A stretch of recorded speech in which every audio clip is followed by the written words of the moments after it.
eu quero começar a minha primeira reflexão voltada para a família. Nós estamos no mês do lar. Durante todo esse mês de maio, nós vamos, no culto da noite, trazer uma abordagem voltada para a família. E eu espero que o Espírito Santo de Deus fale no seu coração. E eu quero começar apenas a título de descontração, ler uma crônica que eu achei muito interessante de um escritor de pena muito fácil, chamado Luiz Fernando Veríssimo. Ele escreveu uma crônica que tem como título Desabafo de um Bom Marido. Eu quero que você preste atenção no que ele disse para introduzir a minha fala nesse momento. Diz ele: minha esposa e eu sempre andamos de mãos dadas. Se eu soltar, ela vai às compras. Ela tem um liquidificador elétrico, uma torradeira elétrica e uma máquina de fazer pão elétrica. Então ela disse: nós temos muitos aparelhos, mas não temos lugar para sentar. Daí comprei para ela uma cadeira elétrica. Eu me casei com uma mulher cujo sobrenome é certo. Só não sabia que o primeiro nome dela era Sempre. Já faz 18 meses que eu não falo com a minha esposa. É que não gosto de interrompê-la. Mas tenho que admitir, a nossa última briga foi culpa minha. Ela perguntou: o que tem na TV? E eu respondi: poeira. No começo, Deus criou o mundo e descansou. Então ele criou o homem e descansou. Depois criou a mulher. Desde então, nem Deus, nem o homem, nem o mundo tiveram mais descanso. Quando o nosso cortador de grama quebrou, minha mulher ficava sempre me dando a entender que eu deveria consertá-lo. Mas eu sempre acabava tendo outra coisa para cuidar antes. Caminhão, carro, pesca, sempre alguma coisa mais importante para mim. Finalmente, ela pensou no jeito esperto de me convencer. Certo dia, ao chegar em casa, encontrei-a sentada na grama alta, ocupada e podada com uma tesourinha de costura. Eu olhei em silêncio por um tempo, me emocionei bastante e depois entrei em casa. Em alguns minutos eu voltei com uma escova de dentes e me entreguei dizendo: quando você terminar de cortar a grama, eu disse, você pode também varrer a calçada. Depois disso, não me lembro de mais nada. Os médicos dizem que eu voltarei a andar, mas mandarei para o resto da vida. Encerra Veríssimo dizendo: o casamento é uma relação entre duas pessoas, na qual uma está sempre certa e a outra é o marido. Quero que você abra sua Bíblia em Lucas capítulo 19. Lucas 19 é um texto bastante conhecido, já foi objeto de inúmeras reflexões nossas aqui, um texto rico, e que eu quero nessa noite tratar uma palavra, uma afirmação do Senhor Jesus que está contida nesses 10 versículos do Evangelho de Lucas, capítulo 19.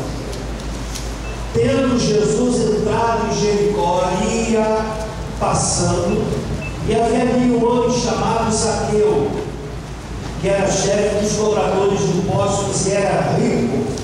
Este procurava ver quem era Jesus, mas não podia por causa da multidão, porque era de pequena estatura. Então, correndo adiante, subiu ao sicômoro para vê-lo, já que havia de passar por ali. Quando Jesus chegou àquele lugar, olhou para cima e disse: Zaqueu, desce depressa, hoje me convém pousar em tua casa. Apressando-se, desceu e o recebeu com alegria.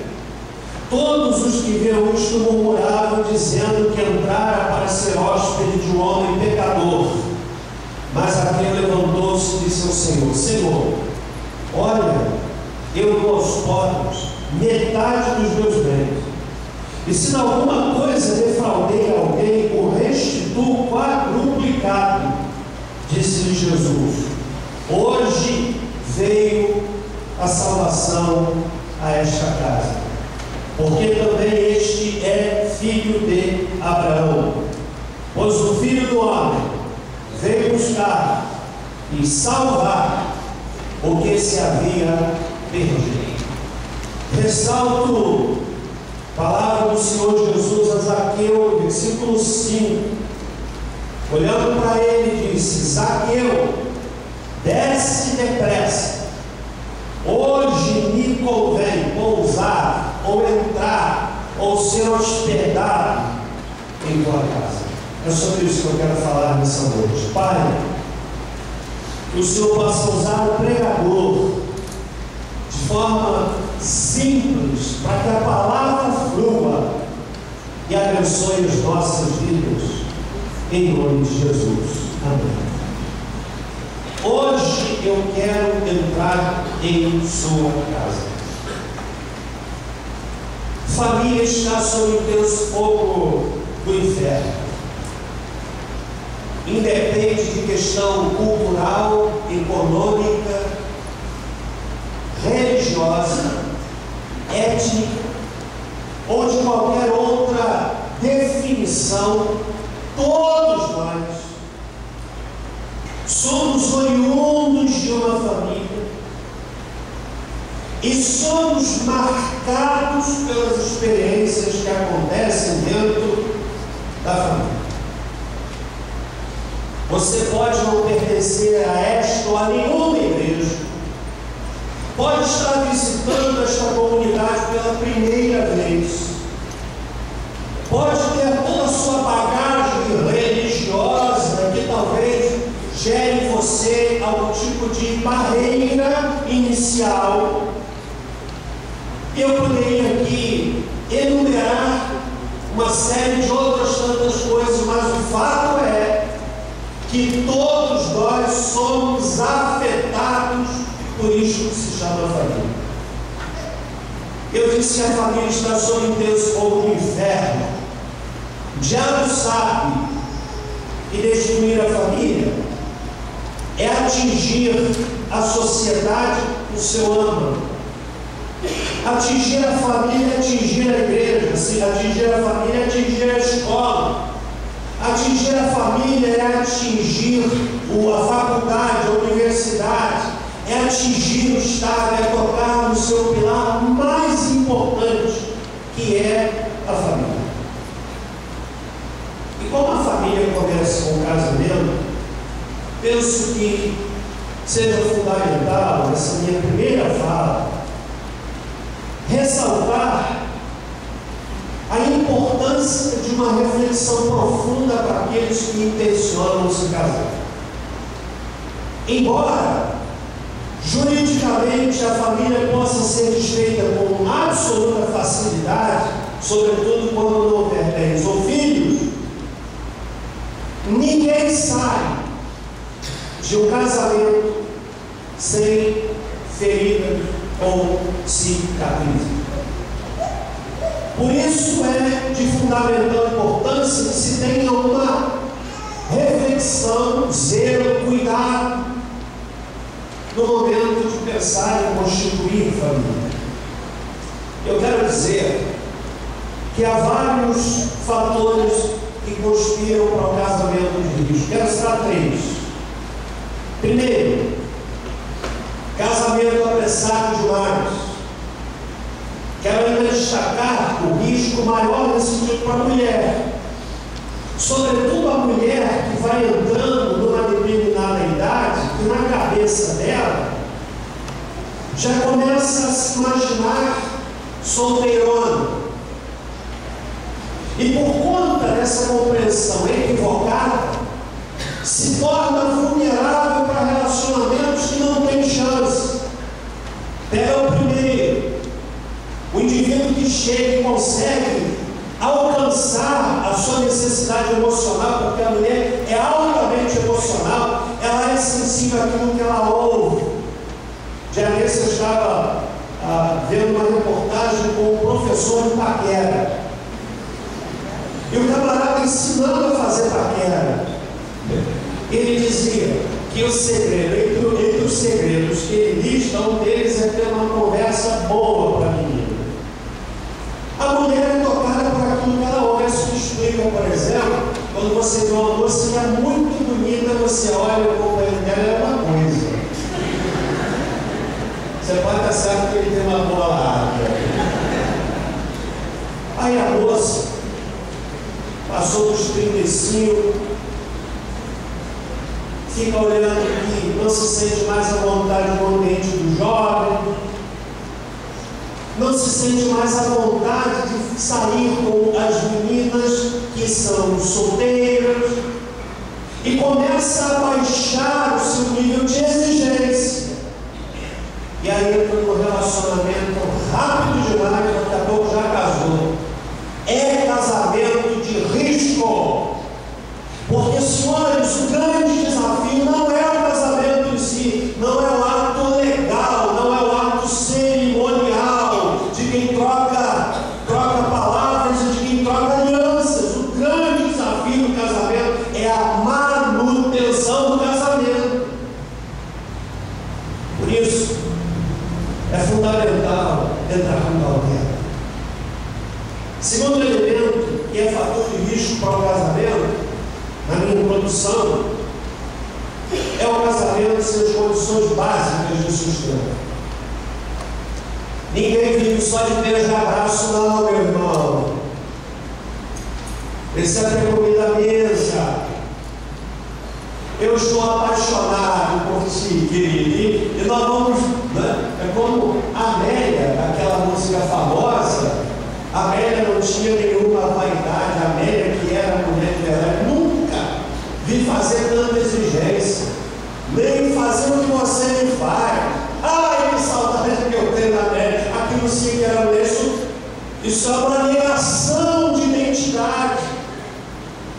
Aí entra no casamento, movidos pelo amor. Nós vamos nos amar para sempre.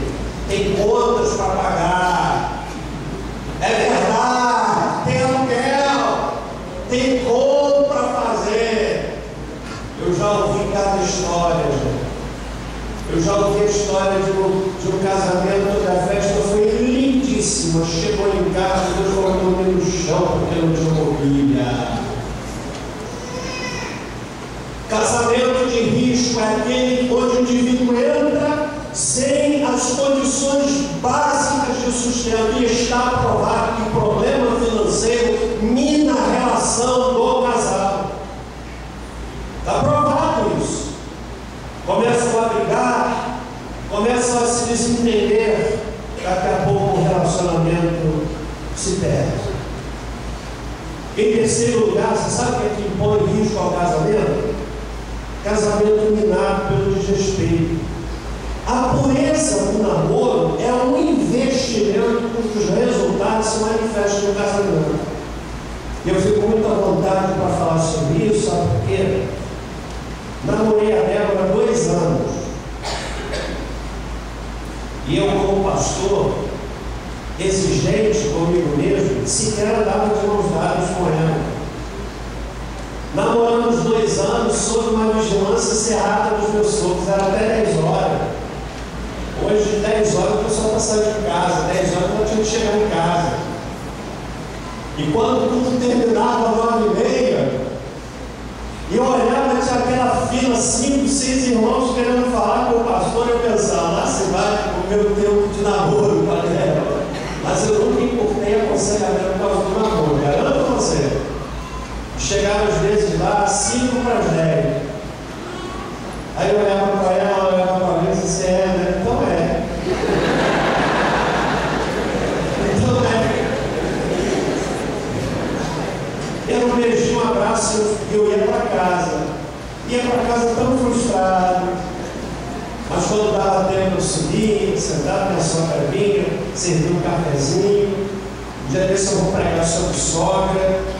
Eu vou falar que para mim sogra é uma bênção, jamais me esquecerei. Na semana que minha sogra estava hospitalizada, ia falecer, ela estava lá no leito do hospital da Santa Casa, ela disse uma frase que está gravada no meu coração, mas assim, que ela precisava de doação de sangue. Ela disse assim: eu queria muito receber a doação do seu sangue, para que o seu sangue corresse nas minhas veias.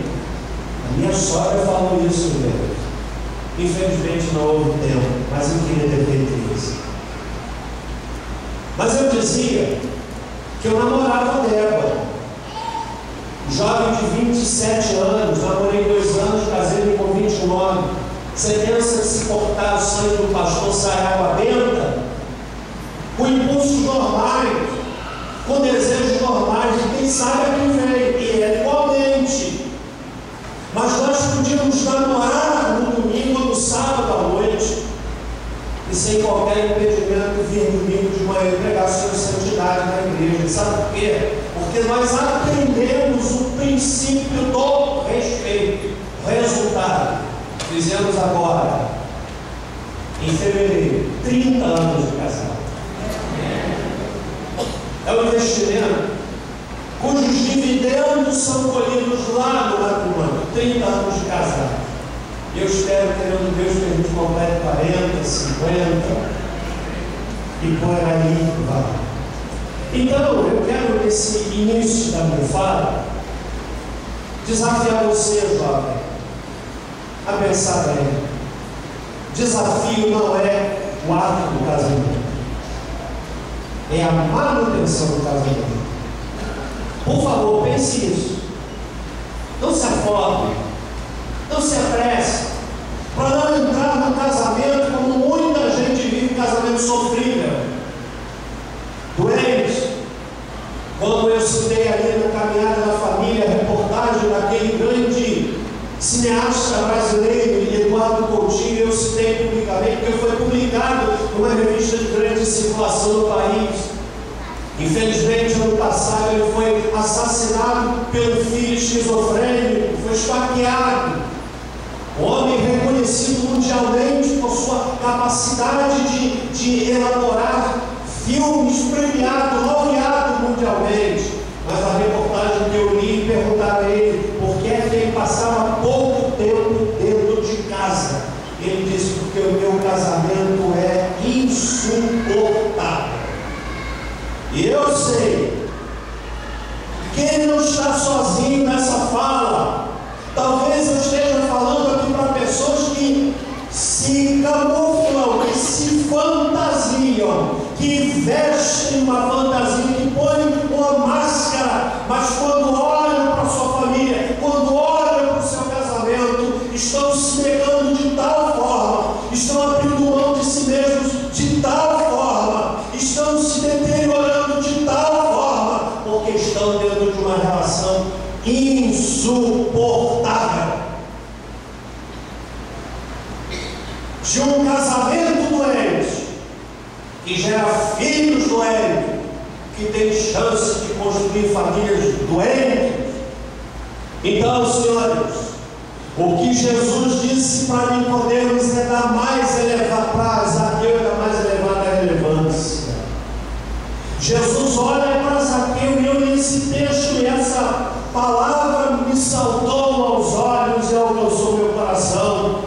Jesus ia passando em direção a Jericó, e lá estava um homem chamado Zaqueu, de baixa estatura, que sobe numa árvore para ver Jesus passar, movido pela curiosidade. Sabia o que Jesus já havia feito, porque isso era notório, público. Sabia da ressurreição de Lázaro, sabia da ressurreição do filho da viúva de Naim, sabia da cura do homem cego, sabia de tantos milagres que Jesus havia feito. E lá estava Zaqueu naquela árvore olhando Jesus. Jesus passa, aquele cortejo maravilhoso. Jesus para, olha para aquela árvore e diz assim: Zaqueu, desce depressa, hoje me convém pousar em tua casa. Sabe o que é que Jesus disse para Zaqueu? Zaqueu, hoje eu quero entrar na sua casa. Zaqueu, hoje eu quero me hospedar na sua casa. Ah, irmãos, que privilégio magnífico Zaqueu teve. Eu quero dizer para você que da mesma forma que desejou e entrou e mudou a casa de Zaqueu, Ele quer mudar também a sua. Há muitos inimigos que atuam e conspiram contra a família. Quero citar 3 deles. O primeiro inimigo maior, chamado Satanás, o diabo, é o arqui-inimigo. Jesus disse em João capítulo 10, versículo 10, que o ladrão não vem senão para matar, roubar e destruir. Ele é o grande mentor, ele é o grande planejador, ele é o grande investidor, ele é o grande combatente no sentido de destruir a família. E quando as famílias estão sendo atingidas e sucumbindo diante das suas investidas terríveis, sutil. Esse é o maior inimigo da família. Mas há um segundo inimigo, o inimigo chamado drogas. Eu estava lendo sobre isso e descobri que, segundo o Conselho Estadual de Drogas, SEAD, houve um aumento de cerca de 20% no registro de famílias que sofrem com a violência descontrolada dos dependentes químicos. As drogas, elas não afetam apenas o indivíduo que chega na carreira de cocaína. Não afeta apenas o indivíduo que dá todo um pico na veia. As drogas afetam a família inteira. Tanto as drogas ilícitas como aquelas chamadas lícitas. Senhores, as notícias estão aí. Jamais me esquecerei daquela experiência que nós vivemos no ano passado. Era o sábado e toca a nossa campainha e eu fui atender uma senhora desesperada. E eu vi o seu desespero, porque quando eu abri, eu olhei para ela, já começou a chorar. Convidei ela a entrar na minha sala, ela começou a compartilhar sua tristeza, seu filho adolescente envolvido com drogas, jurado de morte, desespero daquela mãe. Olhei para ela, que tristeza, senhora. Eu pensei nos adolescentes da igreja, falei, meu Deus, que bênção é ter esses meninos e meninas aqui, que aquela mãe não daria para ter uma experiência dessa, ter um filho na igreja. Disse algumas palavras para ela. Eu disse assim, nós vamos orar agora. Débora e eu estávamos ali na sala. Eu fiquei em pé, pensando que ela também ficaria em pé. Mas o seu desespero era tamanho que a gente percebeu quando ela se ajoelhou e começou a chorar. Quantas famílias que estão hoje em terrível desassossego por causa das drogas. É verdade. Uma educadora, há anos atrás, disse para mim assim, pastor, ou nossos pais acabam com as drogas, ou as drogas acabam com nós. É verdade. Li daquele moço numa grande universidade em São Paulo, morreu por conta de um coma alcoólico. Eu fico imaginando esses meninos e meninas universitários que já com 22, 23, 24 anos são alcoólatras, escravos do álcool. E a família toda entristecida. Mas em terceiro lugar, sabe o outro inimigo da família? A cultura do apelo sexual. O Conselho Tutelar, lá no Distrito Federal, registrou, no ano de 2013, média de 5 casos de violência sexual contra crianças e adolescentes. Foram 1.840 registros. Agora, o mais assustador é que, de acordo com a Secretaria de Segurança Pública de lá, 85% das ocorrências são dentro da casa da vítima. Sabe o que significa isso? Que o monstro, o inimigo, mora ao lado. E quantos que talvez até me ouçam aqui nessa noite, que arrastam, que carregam na sua história pessoal a marca de uma violência sexual. Os pais não sabiam, a família não sabia, e o indivíduo amarga, tanto homem quanto mulher, com prejuízo na possibilidade de desenvolver relacionamentos futuros, porque o indivíduo tem na sua memória aquela experiência, naquela madrugada, naquela noite, quando a mão daquele que deveria ser o seu protetor a tocou para abusar dela.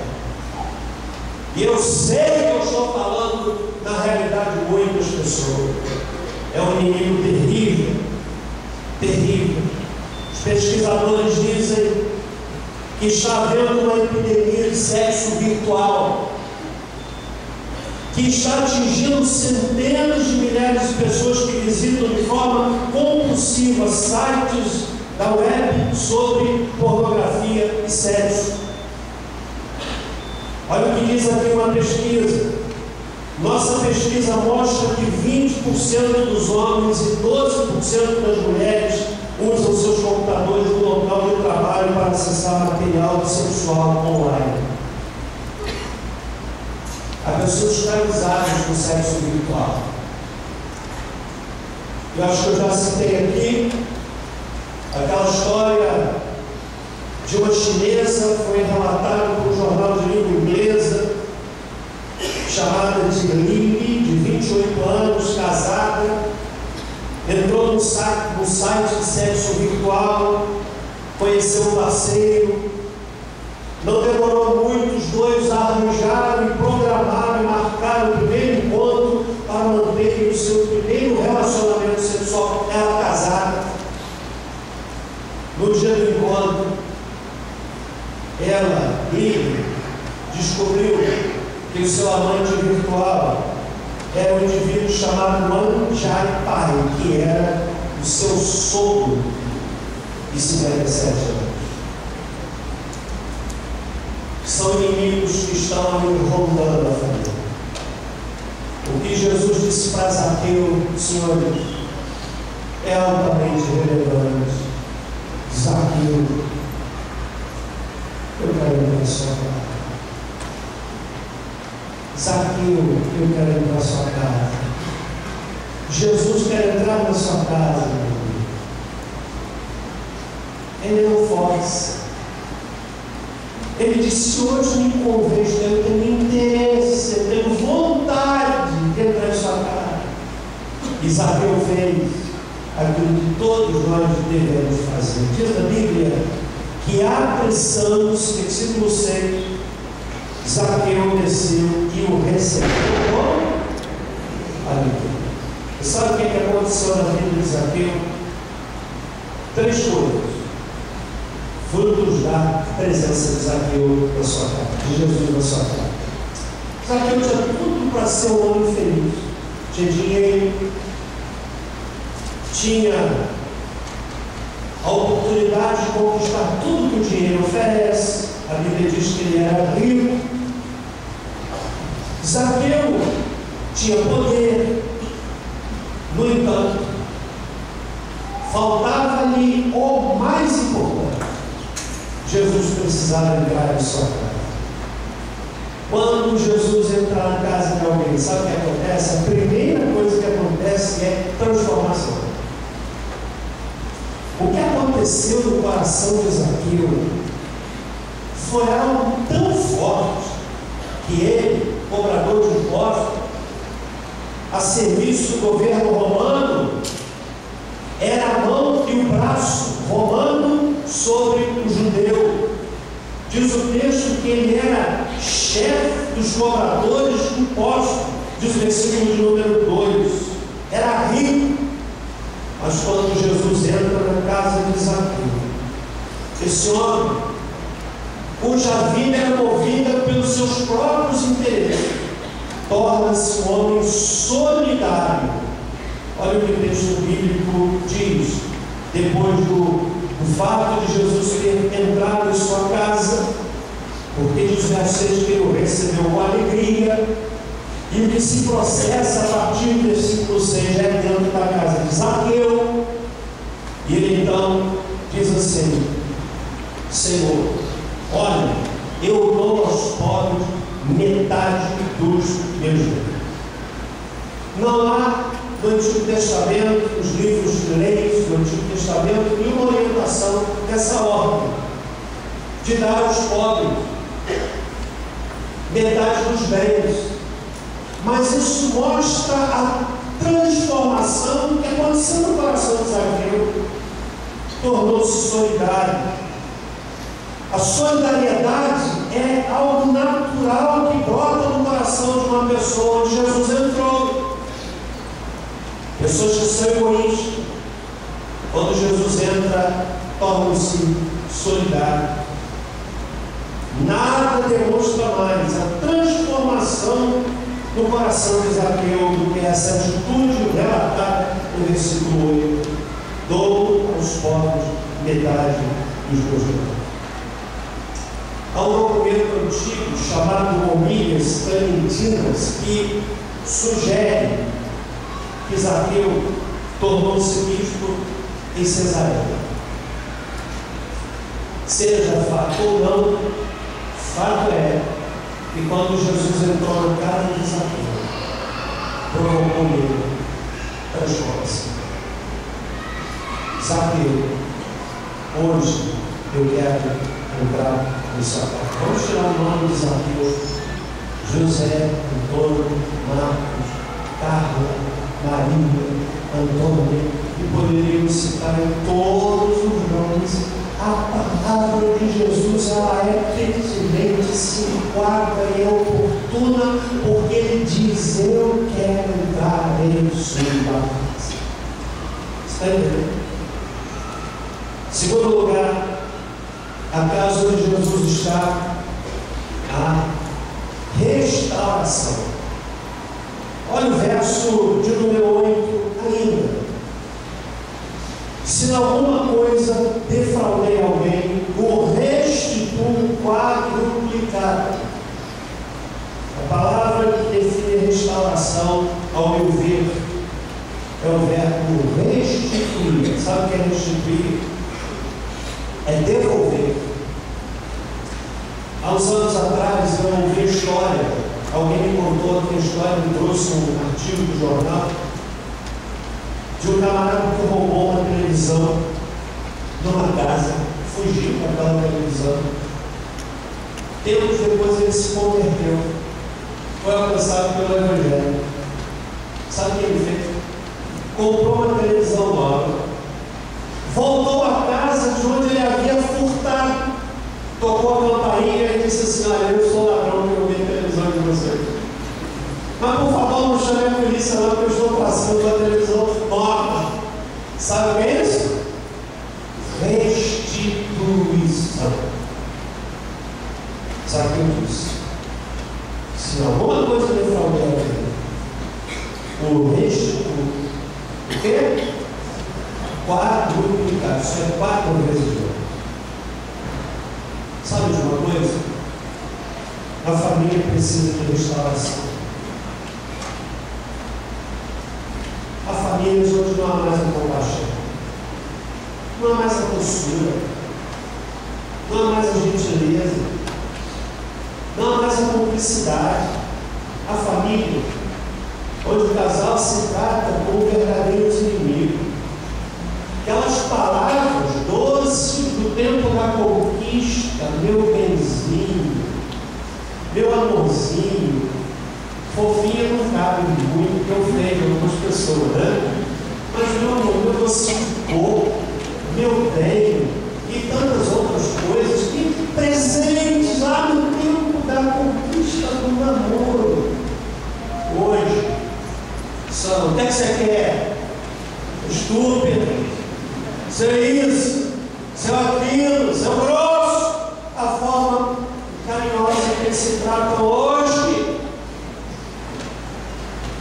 Parece que aquela experiência do romance hoje foi substituída por um suco amargo, quando Jesus entra, há restauração. Há restauração. Está entendendo? Por fim, na casa onde Jesus entra, sabe o que acontece também? A salvação. Eu diria que isso é a coisa mais importante, porque dela fluem as demais. Jesus entra na casa de Zaqueu, verso 9, e Jesus disse assim: hoje veio o quê? A salvação a esta casa. Meu amigo, o que Jesus fez com Zaqueu, Ele quer fazer com você. Ele quer fazer na sua casa. Meu irmão querido, talvez você, cuja família é uma família nominalmente cristã, mas praticamente não tem nada de cristianismo. Jesus quer entrar na sua casa, como quis e entrou na casa de Zaqueu. Eu quero desafiar você nessa noite a fazer como Zaqueu fez. Verso 6 diz que ele, apressando-se, desceu e o recebeu com alegria. Alguém disse que, na verdade, Zaqueu ele não desceu distante do lugar. Porque diz o texto que ele se apressou, ele desceu com pressa e deixou Jesus entrar na sua casa. E a sua casa foi mudada, a sua vida foi mudada. Isto está registrado para a nossa dispensa. Eu quero encorajar você nessa noite a deixar Jesus entrar na sua vida, entrar na sua casa, entrar no seu casamento, entrar no seu relacionamento com seu pai, com sua mãe, com seus filhos. Pais e filhos que são verdadeiros inimigos. Verdadeiros inimigos. Aquela experiência de um pai que abriu um bebezinho no colo, que o beijou, que o afagou, hoje uma parede certa, são verdadeiros inimigos. Jesus quer entrar. Hoje eu quero entrar no seu casa. Quero entrar no seu casa. Ele está dizendo isso para você hoje. E eu quero lhe convidar, portanto, a deixar Jesus entrar na sua vida. Faça como fez aqui. Recebeu onde ele passa. Amém? Para se entender, se entendeu o que eu expliquei. Vamos curvar a nossa cabeça e oração.